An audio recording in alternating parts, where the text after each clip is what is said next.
Hello student, अब हम पढ़ने जा रहे हैं राजस्थान के पोर्टल्स एंड ऐप्स। देखिए, राजस्थान सरकार ये पोर्टल और ऐप क्यों बनाती है। जैसा कि आप जानते हैं कि राजस्थान सरकार बहुत सारी योजनाएं लेकर आती हैं। अब क्या है, ये सभी योजनाओं के बारे में हर किसी को पता होता नहीं है। तो क्या है, किसी योजना के बारे में आपको पता है, जैसे भामाशाह योजना के बारे में पता है, तो आप क्या करेंगे, भामाशाह की वेबसाइट खोलेंगे और उस पर जाएंगे, एप्लीकेशन फॉर्म भरेंगे और उसमें एनरोल कर लेंगे। इसी तरीके से ये अलग अलग जितनी भी योजनाएं लाई हैं उन सबके पोर्टल्स एंड ऐप बना देते हैं, जिससे क्या है, आपको डायरेक्ट उस स्कीम में एनरोल करने में दिक्कत ना आए।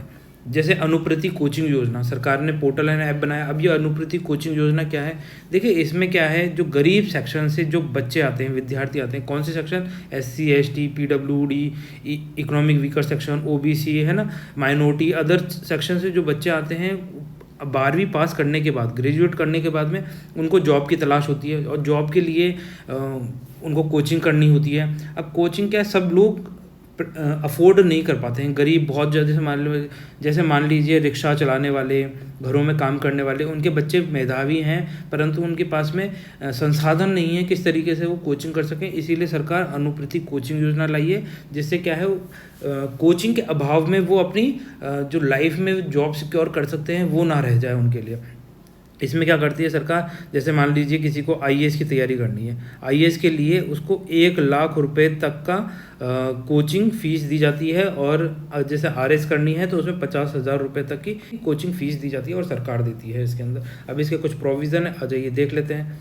देखिए, इसमें जो छात्रों के परिवार की वार्षिक आय 8 लाख रुपए से अधिक नहीं होनी चाहिए। आवेदक राजस्थान राज्य का स्थायी निवासी होना चाहिए। वे छात्र छात्रा जिन्होंने एंट्रेंस एग्ज़ाम पास करके एजुकेशन इंस्टीट्यूट में एडमिशन लिया है या उन्होंने कंपटीशन एग्ज़ाम का निर्धारित चरण पास किया है, आवेदन कर सकते हैं। अब ऐसा नहीं है कि इसमें हर कोई बच्चा जाके बोलेगा मुझे 1 लाख रुपए की फ़ीस दे दो। इसमें क्या होता है, प्री एग्ज़ाम होता है, उस प्री एग्ज़ाम को अगर किसी ने पास किया तो वो इसके लिए एनरोल कर सकता है। जिन अभ्यर्थियों का नंबर मेरिट लिस्ट में होगा वे कोचिंग इंस्टीट्यूट में फ्री एडमिशन ले सकते हैं। छात्र के पास मोबाइल नंबर, सरकारी पहचान पत्र, दस्तावेज होने चाहिए। अब देखिए, ये जो पोर्टल है इसके अंदर क्या है, पहले IAS RS और ये जो गवर्नमेंट जॉब है इन्हीं के बारे में, इन्हीं के लिए सरकार फीस देती थी, परंतु अब इसमें CA CS पाठ्यक्रम की तैयारी करने वाले विद्यार्थियों को भी शामिल किया गया है। चिकित्सा एवं अभियांत्रिकी पाठ्यक्रमों हेतु 12वीं उत्तीर्ण करने के पश्चात भी 2 वर्षों तक आवेदन किया जा सकता है। तो आ जाइए नेक्स्ट देखते हैं, राजस्थान किसान साथी पोर्टल। देखिए, राजस्थान किसान साथी पोर्टल क्यों लाई है सरकार, किसानों की क्या है, बहुत सारी समस्याएं होती हैं, उन समस्याओं का निवारण एक ही विंडो से किसानों को मिल जाए, एक ही प्लेटफॉर्म से उनको मिल जाए। राजस्थान किसान साथी पोर्टल जैसे ही खोलेंगे तो बहुत सारी लिस्ट आ जाएंगी, आपकी क्या समस्या है, जमाबंदी से समस्या है, नक्सल से रिलेटेड समस्या है, या फिर आपका कोई बैंक खाता फ़ोटो इस तरह के अटैचमेंट नहीं हो पाए हैं, इस तरह की कोई समस्या है तो आप उसका समाधान ले लीजिए। अपने किसान खेती, कोई फसल नहीं बिक पा रही है, कोई फसल बेचनी है, इसके लिए क्या है, राजस्थान किसान साथी पोर्टल लेकर आई है। आ जाइए नेक्स्ट देखते हैं, राजस्थान पर्यटन ऐप। अब देखिए, पर्यटन ऐप का क्या फ़ायदा है, पर्यटन ऐप ये है कि दूर देश विदेश से लोग आते हैं हमारे राजस्थान में घूमने। अब उनको कोई समस्या ना हो, एक ही विंडो से उनको सारी फैसिलिटीज़ मिल जाएगी, कौन सी टिकट कहाँ से मिलेगी, क्या मिलेगा, सारी जानकारी मिल जाए, है ना। तो इसके लिए क्या है, राजस्थान पर्यटन ऐप लेकर आई है और ये पर्यटकों की सुविधा के लिए इस तरह की ऐप डेवलप करी जाती है। इनका फ़ायदा यही है कि हम ज़्यादा से ज़्यादा क्या चाहते हैं, हमारे जो देश का इतिहास है, उसकी जानकारी है, वो लोगों तक पहुँचे। जब इस पर पढ़ेंगे, इसके बारे में पढ़ेंगे, जैसे मान लीजिए इसमें लिखा हुआ है हवा महल के बारे में, अब जाएंगे हवा महल देखने को प्रेरित होंगे क्योंकि हवा महल के बारे में इतना कुछ लिखा हुआ है। एल्बर्ट हॉल के बारे में पढ़ेंगे तो एल्बर्ट हॉल पढ़ के लगेगा कि यार घूम कर आते हैं, जयगढ़, विजयगढ़, बहुत सारी जगह हैं, चित्तौड़गढ़ का फोर्ट हो गया। आप पढ़ लेंगे, पर पढ़ने के साथ साथ जब तक आप उस जगह को घूमेंगे नहीं तब तक आप उसको रियली कैसे फील करेंगे। और इसीलिए जब राजस्थान पर्यटन ऐप लेकर आई सरकार तो इसका फ़ायदा सीधे सीधे टूरिस्ट को मिलेगा, चाहे वो देशी हों, विदेशी हों, कई चाहे दुनिया के किसी भी कोने से यहाँ आ रहे हों। आ जाइए माई बुक लो ऐप। अब देखिए, माई बुक लो ऐप पे क्वेश्चन पहले भी पूछा जा चुका है, ये वापस पूछा जा सकता है कि क्या है ये। देखो, कॉलेज में जो विद्यार्थी पढ़ रहे हैं उनको क्या है, बहुत बार उनको सामग्री नहीं मिल पाती, उनको बुक्स अवेलेबल नहीं हो पाती, क्योंकि लाइब्रेरी में कुछ ही बुक्स अवेलेबल होती हैं। आप कभी कॉलेज में पढ़े हों और आपने लाइब्रेरी से बुक इशू कराई हो तो आपने देखा होगा कि कुछ बुक्स तो होती हैं जो आपको अवेलेबल हो जाती हैं, परंतु फिर आप वापस जाते हैं तो बोलते हैं ये तो अभी इशू हो रखी है, थोड़े दिन बाद आइएगा, आपको तब ये बुक दे दी जाएगी। तो इसी के लिए ऑनलाइन सर्विस है। यहाँ पर आपको सारी बुकें मिलेंगी, ऑन द टाइम मिलेंगी, अवेलेबल रहेंगी। आप कभी भी अपनी पढ़ाई कर सकते हैं, आपकी जो शिक्षा की गुणवत्ता है वो बढ़े। इसी के लिए my book low app Rajasthan सरकार लेकर आई। अध्ययन सामग्री हेतु उपलब्ध कराए जाने के लिए digital library my book low app शुभारंभ किया गया है। आ जाइए नेक्स्ट देखते हैं। राज किसान जैविक मोबाइल ऐप। देखिए स्टूडेंट्स, नाम पढ़ के ही आपको पता चल रहा है कि मोबाइल के लिए कोई जैविक ऐप बनाई गई है। अभी तक क्या होता था, आपने देखा है कि जो हमारे जो खेत होते हैं उसमें हम केमिकल्स का छिड़काव करते हैं जिससे क्या कोई कीटाणु, कीड़े मकोड़े ना फसल को ख़राब कर पाएँ। परंतु आपने राजस्थान में एक न्यूज़ देखी होगी, टिड्डियों का प्रकोप। टिड्डियों ने क्या पूरी फसल को चपाट कर दिया था। चाहे उन पे कितने भी जैविक रासायनिक केमिकल छिड़के जा रहे थे, परंतु उनसे उसका कोई फ़र्क नहीं पड़ रहा था। वो बिल्कुल नहीं मर रहे थे और हमारी फसल को बर्बाद करते जा रहे थे। तो हमने फिर क्या सोचा कि यार ये जितने भी हम जब केमिकल्स का छिड़काव करते हैं तो इससे क्या होता है, जो कीटाणु हैं वो भी उसके अगेंस्ट में रेजिस्टेंस डेवलप कर लेते हैं और फिर थोड़े दिनों बाद में उस कीटाणु नाशक का उन पर भी कोई प्रभाव नहीं पड़ता और ये हमारी सेहत पर भी नेगेटिव इफेक्ट देती हैं। इसीलिए लोगों का रुझान किस तरफ बढ़ा है, जैविक उत्पादों की तरफ बढ़ा है, जिसमें जैविक अनाज हो गया, जैविक सब्जी हो गई, जैविक मसाले हो गए, जैविक फसलें हो गई, है ना। ये सब ऑर्गेनिक तरीके से उगाई जाती हैं। इसमें हम केमिकल्स की जगह पर नेचुरल कंपोस्ट मतलब गोबर खाद इनका प्रयोग करते हैं और फसल का प्रोडक्शन करते हैं। अब क्या है, किसानों ने जब जैसे जैसे लोगों की डिमांड बढ़ी जैविक उत्पादों की तरफ, तो किसानों ने भी जैविक प्रोडक्शन तैयार करने चालू करे। पर अभी बेचे कहाँ पर, इनको समस्या आ रही है और इसको बेचने के लिए ही कृषि विभाग ने राज किसान जैविक मोबाइल ऐप का शिलान्यास किया है, जिससे लोगों को शुद्ध खाने को लेकर ज़्यादा सजग होने में बाजार में जैविक उत्पादों की मांग प्रतिदिन बढ़ रही है, जैसा कि हमने देखा। साथ ही किसानों का रुझान भी ऐसे उत्पाद पैदा करने की ओर बढ़ रहा है। राजस्थान राज्य जैविक प्रमाण संस्था ने 90 जैविक उत्पाद समूह पंजीकृत किए हैं, जिसमें से 20,000 से अधिक किसान जुड़े हुए हैं। ये किसान जैविक अनाज, जैविक सब्जी, जैविक मसाले, जैविक फलों का उत्पादन कर रहे हैं, लेकिन इन्हें अपनी उपज बेचने और खरीदार ढूंढने के लिए कठिनाई आती है। इससे निश्चित दिलाने के लिए किसान तथा उपभोक्ता को ऑनलाइन मंच उपलब्ध कराने के लिए राज किसान जैविक मोबाइल ऐप का डेवलप किया गया है। तो आप ये राज किसान जैविक मोबाइल ऐप अपने फ़ोन में डाउनलोड कर सकते हैं और आप ये जानकारी ले सकते हैं कि कौन सी फसल अवेलेबल है, कौन सी नहीं है। आ जाइए महिला एवं बाल कल्याण योजना। अब देखिए महिलाओं और बाल कल्याणों के लिए बहुत सारी योजनाएं चलाई जाती हैं। अब उसके लिए किसी को जानकारी चाहिए तो वो क्या करेगा, इस पोर्टल को इस्तेमाल करेगा। क्या खोलेगा, WED-rajasthan.gv पे जाएगा और जितनी भी महिलाएँ और बालकों से रिलेटेड स्कीम है उसका देख सकता है, उसके बारे में जानकारी ले सकता है। अगर किसी को एनरोल करवाना है तो उसके लिए एनरोल करवा सकता है। पोर्टल्स का यही फ़ायदा है, जैसे साला संबल ऐप हो गई। अब क्या है, साला से आपको पता चल रहा है कि पाठशाला से नाम निकल के आया है साला।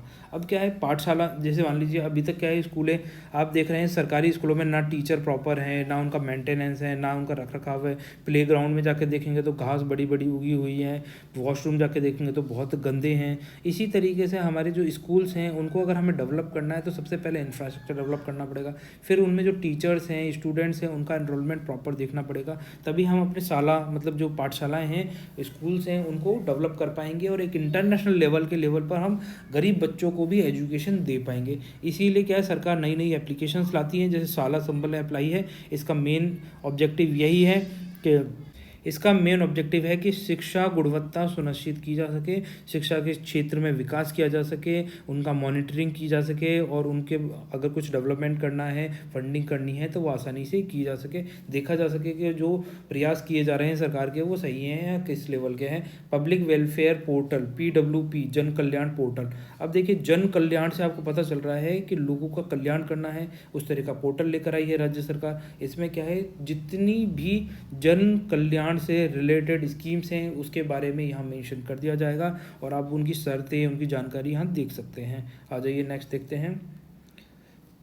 देखिए 18 दिसंबर 2020 को मुख्यमंत्री अशोक गहलोत के द्वारा जन कल्याण पोर्टल का शुभारंभ किया गया है। तो ये डेट याद रखनी है आपको, एग्जाम पॉइंट इंपॉर्टेंट है। ये अपनी तरीका एकमात्र पोर्टल है जहाँ एक ही स्थान पर सभी सरकारी योजनाओं में पात्रता, शर्तें, लाभ आदि की जानकारी, सरकार की उपलब्धियाँ, नवाचारों की जानकारी आमजन के लिए।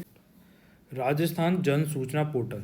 देखिए, मुख्यमंत्री अशोक गहलोत ने 13 सितंबर 2019 को राज्य सरकार के कार्यों में पारदर्शिता एवं जवाबदेही बनाने के लिए जन सूचना पोर्टल की शुभारंभ की गई थी। इसकी साइट क्या है, जनसूचना.rajasthan.gov.in पे जाएंगे आप। राजस्थान सरकार के द्वारा जितनी भी स्कीम्स लाई जाती हैं उसके बारे में जन सूचना पोर्टल्स पे आपको प्रोवाइड करा दिया जाता है। जनता को जो भी इन्फॉर्मेशन चाहिए सरकार के कार्यों की, वो सारी इन्फॉर्मेशन कहाँ मिल जाएगी आपको, जन सूचना पोर्टल पे मिल जाएगी। एक्चुअली क्या है, राजस्थान सरकार ने, जैसे आरटीआई है, आरटीआई फाइल करी जाती थी, तो राजस्थान सरकार ने क्या सोचा, आरटीआई फाइल ना करनी पड़े, हम पहले से ही अपनी तरफ से ही जनता को इन्फॉर्मेशन दे देते हैं कि भैया कि ये सरकार के द्वारा कार्य किए जा रहे हैं, ऐसे ऐसे कार्य किए जा रहे हैं और ऐसे ऐसे कार्य कर रही है। अभी इसके बारे में देखिए यहाँ पर, इस पोर्टल के माध्यम से आमजन को सरकार के 115 विभागों 258 योजनाओं से संबंधित 561 प्रकार की सूचनाएं उपलब्ध कराई जा रही हैं। और ये कौन प्रोवाइड करा रही है, सरकार ही प्रोवाइड करा रही है, खुद ब खुद, बिना किसी के मांगे। पोर्टल के माध्यम से आमजन घर बैठे ही योजना, पात्रता, दस्तावेज, आवेदन करने संबंधी जानकारी के साथ ही योजना से लाभान्वित होने वाले लोगों के बारे में जानकारी प्राप्त कर सकते हैं। इस पोर्टल की शुरुआत होने से सरकार के कार्यों में पारदर्शिता व जवाबदेही, देखो, ट्रांसपेरेंसी एंड लाइबिलिटी सुनिश्चित होती है। आम लोगों को एक ही जगह पर सूचनाएं अपने आप उपलब्ध हो जाएंगी। लोगों को किसी भी तरह की जानकारी लेने के लिए आरटीआई लगाने की आवश्यकता नहीं होगी। इसका देखिए सबसे ज़्यादा इंपॉर्टेंट फ़ायदा तो यही है कि बिना आरटीआई के ही आपको इन्फॉर्मेशन मिल रही है। आरटीआई एक्ट के तहत इस तरह का पोर्टल बनाने वाला राजस्थान देश का कैसा राज्य बना है, पहला राज्य बना है। और ये बहुत ज़्यादा इंपॉर्टेंट है, ये वाली लाइन, इसको तो बस याद कर लीजिए कि राजस्थान पहला राज्य है जिसने जन सूचना पोर्टल टाइप का एप्लीकेशन बनाई है, जिसमें आरटीआई लगाने की जरूरत ही नहीं है, उससे पहले ही आपको इन्फॉर्मेशन मिल जाएगी। इस पोर्टल के माध्यम से वर्तमान में आम जनता से जुड़े 55 सरकारी विभागों की 99 योजनाओं की जानकारी एक ही क्लिक पर मिल सकेगी। अब देखिए, जन सूचना पोर्टल लाने का सरकार का मकसद ही क्या है कि सरकारी सेवाओं से रिलेटेड जितनी भी जानकारी हैं वो सुलभ हो जाएं, ईजिली अवेलेबल हो जाएं, पारदर्शिता आए, विश्वसनीय आए, लोगों के अंदर ट्रांसपेरेंसी बनी रहे, है ना। ये सारी चीज़ें सरकार करना चाहती है कि जितनी भी सरकारी योजनाएं हैं उसका बेनिफिट लोगों तक पहुँचे। और अगर कोई सरकार के बारे में जानना चाहता है तो वो जन सूचना पोर्टल से उसकी इन्फॉर्मेशन निकाल सकता है कि सरकार के क्षेत्र में क्या काम कर रही है। आगे देखते हैं। श्रमिकों के लिए राज कौशल पोर्टल। देखिए, आप नाम पढ़ते ही पता चल रहा है, श्रमिक मतलब लेबर क्लास की बात कर रहा है। राज कौशल मतलब राजस्थान स्किल पोर्टल बनाया गया है, जिसमें क्या है, लेबर्स की जो प्रॉब्लम्स हैं, समस्या हैं, उसका निवारण हो सके। लेबर्स को क्या चाहिए, उनको जॉब चाहिए, एम्प्लॉयमेंट अपॉर्चुनिटी चाहिए, तो इसलिए ये श्रमिकों के लिए राज कौशल पोर्टल लेकर आई है राजस्थान सरकार। इसमें क्या है, देखिए, कोरोना महामारी के दौरान मुख्यमंत्री अशोक गहलोत की पहल पर श्रमिकों को घर के नज़दीक रोजगार उपलब्ध करवाने के लिए राज कौशल पोर्टल rajkaushal.rajasthan.gov.in पर आप लॉगिन करिए और वहाँ से आप अपनी एम्प्लॉयमेंट अपॉर्चुनिटी ढूंढ सकते हैं कि आपके घर के आसपास में कहाँ पर एम्प्लॉयमेंट अपॉर्चुनिटी है। और इंडस्ट्रीज़ में भी क्या हुआ, कोरोना के बाद में लेबर क्लास की कमी पड़ गई, तो उनको भी लेबर ईजिली अवेलेबल हो सके, इसीलिए श्रमिकों के लिए राज कौशल पोर्टल राजस्थान सरकार लेकर आई है। इसमें आगे देख लीजिए, इस पोर्टल के माध्यम से प्रदेश के श्रमिकों को आसानी से रोजगार उपलब्ध करवाया जा सके तथा श्रमिकों की कमी का सामना कर रहे उद्योगों को सुगमता से श्रमिक उपलब्ध करवाए जा सकें। इसका मेजर ऑब्जेक्टिव यही है। अच्छा, ये देखिए, ई पेंशन तथा ई लेखा प्रणाली। अब आप नाम पढ़ के पता चल रहा है कि यार ई पेंशन, ई लेखा प्रणाली टाइप का पोर्टल क्यों विकसित किया गया होगा। ई पेंशन से क्या है, जो ई पेंशनधारी हैं उनको बहुत ज़्यादा समस्याएं आती हैं। वो बैंकों के चक्कर काटते रहते हैं, डिपार्टमेंट्स के चक्कर काटते रहते हैं कि भैया हमारी पेंशन नहीं आई है। तो ई पेंशन पे जाके वो अपना स्टेटस देख सकते हैं कि उनकी पेंशन रुकने के कारण क्या है, पेंशन कब आएगी, कैसे आ रही है ना। ई लेखा में क्या है, ई अकाउंटिंग करना, जो अकाउंटिंग प्रोसीजर है वो किस तरीके से हो रहा है, सही हो रहा है या नहीं हो रहा, अकाउंटिंग एंट्रीज कैसे हुई हैं, गलत हुई हैं, सही हुई हैं, इनके बारे में अगर आपको जानकारी लेनी है तो ई पेंशन ई पोर्टल पर जाए, ई लेखा प्रणाली पोर्टल पे जाइए और वहाँ से देख लीजिए। समय, धन और संसाधनों की बचत के लिए आईटी आधारित पेपरलेस गवर्नेंस के आज की क्या हो गई, ज़रूरत हो गई है। इस सोच के साथ राजस्थान सरकार ने ई पेंशन ई लेखा प्रणाली की शुरुआत की है। पेंशन एवं लेखा प्रणाली के सरलीकरण के लिए तैयार किए गए ई पेंशन तथा ई लेखा सिस्टम से सेवानिवृत्त होने वाले कार्मिकों मतलब कर्मचारियों को जटिलता भरी औपचारिकताओं से निजात मिल रही है और पेंशन स्वीकृति के लिए चक्कर नहीं काटने पड़ रहे हैं। तो इनको क्या है, ये बेनिफिट मिल सके पेंशनधारियों को, इसीलिए ये ई पेंशन ई लेखा प्रणाली लेकर आई है राज्य सरकार। आगे देखते हैं, राज कोविड इन्फो पोर्टल। अब देखिए नाम पढ़ के ही पता चल रहा है राजस्थान कोविड। अब कोविड से रिलेटेड अगर कोई इन्फॉर्मेशन चाहिए तो राज कोविड इन्फॉर्मेशन पोर्टल पे जाइए, यहाँ पर आपको कोविड से रिलेटेड सारी इन्फॉर्मेशन मिल जाएगी। देखिए इसमें देखते हैं क्या क्या लिखा हुआ है। राज्य सरकार द्वारा कोरोना लहर के दौरान प्रदेश के आमजन तक कोरोना संबंधी सही जानकारी पहुँचाने के लिए राज कोविड इन्फो पोर्टल प्रारंभ किया गया। कोविड info.rajasthan.gov.in के माध्यम से लोगों को कोरोना से बचाव एवं सुरक्षा के उपायों से अवगत करवाया जा। देखिए कई बार आपसे ऐसे पूछ लिया जाता है कि पोर्टल का नाम क्या है, तो पोर्टल का नाम आपको याद होना चाहिए। जैसे covidinfo.rajasthan.gov.in है, तो ये पूरा का पूरा आपको याद होना चाहिए एग्जाम पॉइंट ऑफ व्यू से, ठीक है। इस पोर्टल के माध्यम से कोरोना की दूसरी लहर में राज्य सरकार ने लोगों तक अस्पतालों में उपलब्ध बेड संबंधी सटीक जानकारी पहुंचाई थी। इस पोर्टल पर सामान्य बेड, ऑक्सीजन सहित बेड, वेंटिलेटरों के साथ आईसीयू तथा वेंटिलेटर सहित आईसीयू बेड्स की वास्तविक स्थिति की मॉनिटरिंग 24/7 आवर्स की गई थी। इससे संक्रमितों को खाली बेड की स्थिति की सही जानकारी मिले और अस्पताल में भर्ती कराने में आसानी हुई, व उसके परिजनों को भी परेशानी नहीं हुई। तो ये एक तरीके से बहुत हेल्पफुल रहा, क्योंकि जैसे मान लीजिए आपके घर पे कोई कोरोना पेशेंट है, वो बीमार है, अब बहुत ज़्यादा तबीयत ख़राब हो रही है, आप सोच रहे हैं कि आपके घर के बगल वाले हॉस्पिटल है वहीं ले जाते हैं, पर देखा उसके तो बेड फुल है। आप घर बैठे बैठे इन्फॉर्मेशन निकाल पा रहे हैं ना। अब वहाँ जाएंगे, जाकर पता चलेगा, फिर दूसरे हॉस्पिटल जाएंगे, फिर तीसरे हॉस्पिटल जाएंगे और कहीं बेड नहीं होगा, और आपको पहले ही पता चल गया इस बेड में थोड़ा दूर है, 20 किलोमीटर दूर है, मान लीजिए ये 5 किलोमीटर था, ये 6 किलोमीटर था, ये 7 किलोमीटर था, परंतु ऐसे चक्कर लगाते लगाते आपके कम से कम 6-7 घंटे बीत जाएंगे अगर ऐसे सभी हॉस्पिटल में जाएंगे। और जहाँ आपको बेड की इन्फॉर्मेशन पहले से ही पता है, आप डायरेक्ट जाएंगे, एडमिशन कराएंगे और आपके पेशेंट का इलाज चालू हो जाएगा। तो इस तरीके पोर्टल्स का यही एक फ़ायदा होता है। आ जाइए आगे देखते हैं। सामाजिक सुरक्षा एवं छात्रवृत्ति संबंधी जानकारी। अब देखिए सामाजिक सुरक्षा, सोशल सिक्योरिटी से रिलेटेड आपको कोई भी इन्फॉर्मेशन चाहिए तो आप इस पोर्टल पे जाएंगे। छात्रवृत्ति से रिलेटेड संबंधी कुछ जानकारी चाहिए तो आपके लिए पोर्टल बना दिया गया है, आप इस पे जाइए, ईजिली सारी इन्फॉर्मेशन ले लीजिए, आप इधर उधर मत भटकिए। इस पोर्टल की क्या नाम है, rajssp.raj.nic.in। अब देखो एसएसपी की फुल फॉर्म क्या है, सामाजिक सुरक्षा पेंशन .rajasthan.nic.in। अगर इस तरीके से आप याद रखेंगे तो चीज़ों को याद रहेंगे।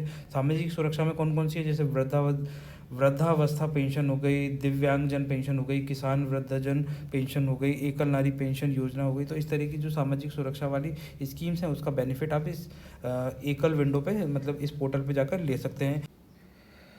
UIDAI आधार, देखिए आधार जानते ही हैं आप, UIDAI कौन कौन इसकी फुल फॉर्म जानता है, नहीं जानते तो मैं बताता हूँ। यूनिक आईडी से आइडेंटिफिकेशन, ए से अथॉरिटी ऑफ इंडिया, ये इसकी फुल फॉर्म हो गई। आधार AADHAR, आधार हो गया। आधार नंबर हमारा कितने अंकों का होता है, 12 अंकों का होता है, ये याद रखना है। आधार में कितनी संख्या होती है, 12 संख्याएँ होती हैं। तो देखिए इस आधार नंबर का कहाँ उपयोग किया जाता है, जितनी भी सरकारी सेवाएं हैं अगर आप उसका लाभ उठाना चाहते हैं तो आपके पास आधार नंबर होगा तो आपको ईजिली सारी सुविधाएं प्रोवाइड करा दी जाती हैं। आ जाइए आगे देखते हैं। तो देखिए स्टूडेंट्स, यहाँ से हम नेक्स्ट वीडियो में देखेंगे, तो वीडियो को आप लाइक एंड शेयर कर दीजिए, चैनल को सब्सक्राइब कर लीजिए। आपकी कोई क्वेरीज़ हैं, कोई सजेशन है तो आप उसके बारे में कमेंट सेक्शन में लिख सकते हैं। तो गाइज़ मिलते हैं इसके पार्ट सेकंड में जल्दी ही, तो तब तक के लिए बाय, अपना ख्याल रखिए।